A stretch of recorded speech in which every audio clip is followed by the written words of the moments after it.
In this video we're going to talk a little bit more about derivatives, tangent lines, and then differentiability. Find the derivative and find the equation of the tangent line at the point given. Well, remember, a derivative is just a function that finds the slope.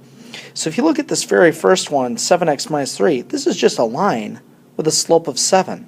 Well, since it's just a line, the derivative, which tells us the slope, must just be 7. And I know that because with a line, the slope is constant.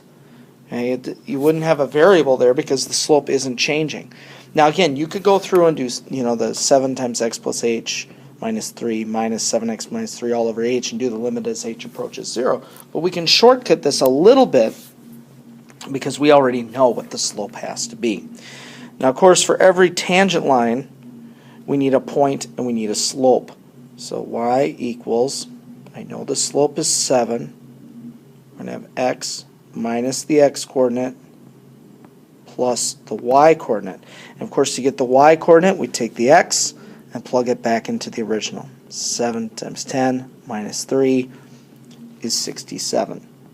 Now one thing that I want you to notice in this example is that the tangent line, if you multiplied it out, gets you the original equation. And hopefully that makes sense because, of course, a tangent line, if I just draw something, a tangent line is supposed to touch at a point and at that point have the same slope. Okay? And if you're trying to do that with a linear function, if you want to touch a line at one point and have the same slope, it has to be the same exact line.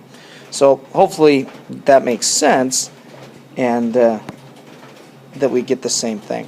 Now the next one, of course, we could do the 10 times x plus h squared minus 6 times x plus h plus 1 minus 10x squared minus 6x plus 1 all over h. I would urge you to do that. I'm going to just kind of get you to the derivative here in the interest of time. The derivative, dy dx, is 20x minus 6. So my tangent line, well, to get the slope, I just plug 2 into the derivative. So 40 minus 6 is 34. I have x minus the x-coordinate minus the x.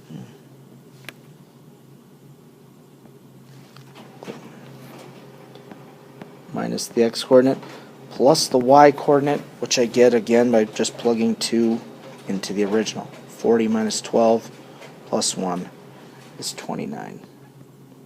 Okay. Now cosine at x equals pi. Well, this one we don't really have a shortcut that we've kind of hinted at, and we don't have a nice way of doing it without using some trigonometric identities, some identities. So my hint here was to use the graph. So let me show you how we could do that. Here's the graph of cosine.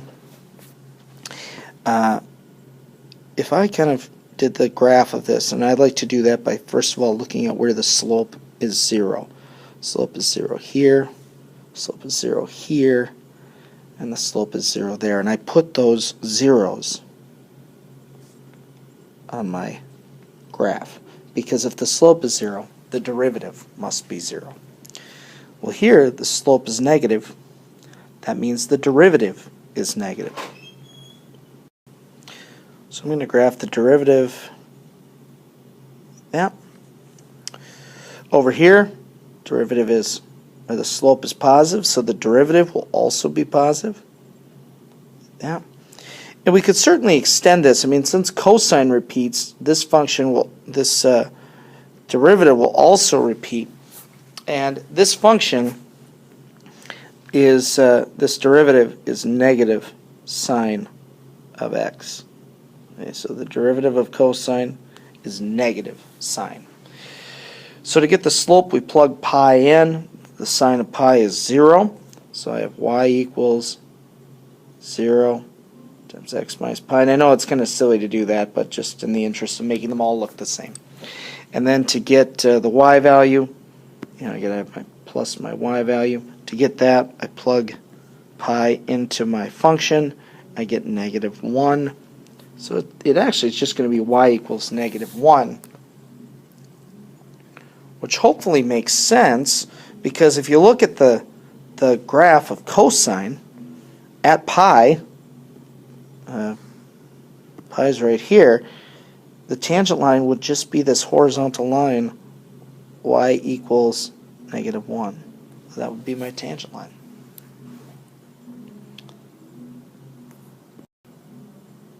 Now, graphing the derivative. I just wanted to take this opportunity to do kind of a nice little piecewise function. Remember, derivative is just a function that finds the slope. So here, the slope is just -1. So I'm just going to put a little line at -1. Here, the slope for this part is +2. So I'm just going to put myself a line segment at +2. The next segment right here, the slope is 0. So let me plug that in. Like that. And here the slope is -2.5 or -5/2. So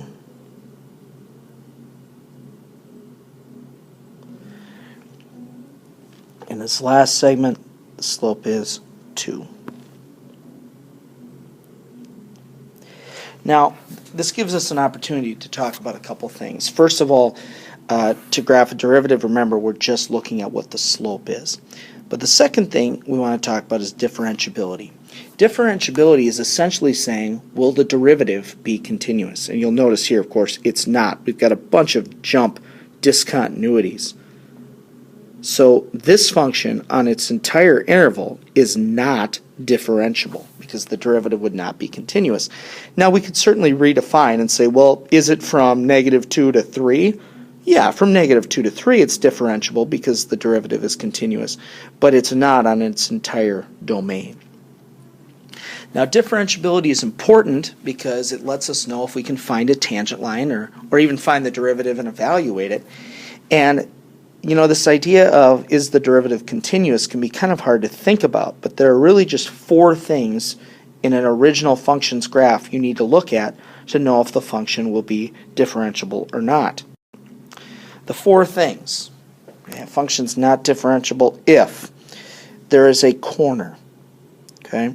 A corner would be something, of course, like absolute value. Okay, I didn't draw that real well.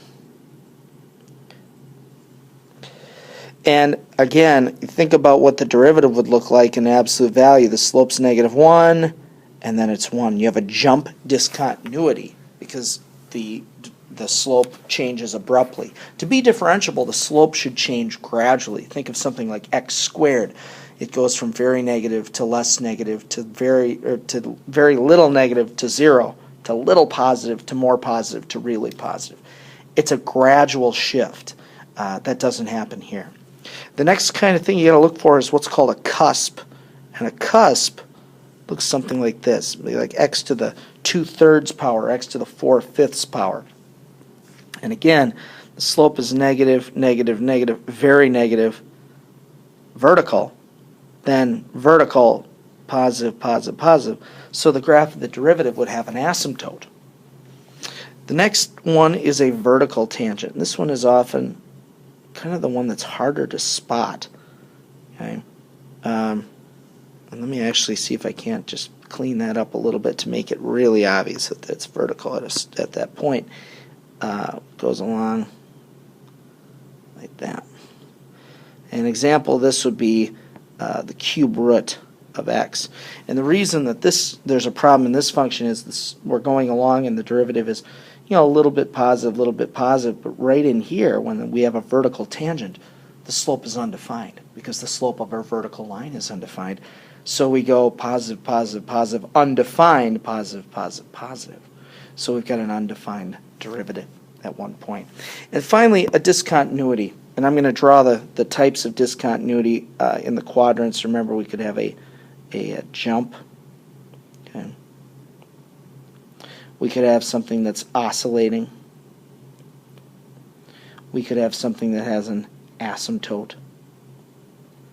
And we could have something that just has a hole in it. Okay. So these are the ways you know if something's differentiable or not. If it has any of these things, a corner, a cusp, a vertical tangent, or a discontinuity, it's not differentiable, and we can't find the derivative. Now again, you could redefine the domain. You know, we could say, well, how about over here? Yeah, it's fine, but at 0 it's not differentiable, because that's where the corner is. The same thing down here. We could define it in a way that makes it differentiable, but over the whole thing, it wouldn't be.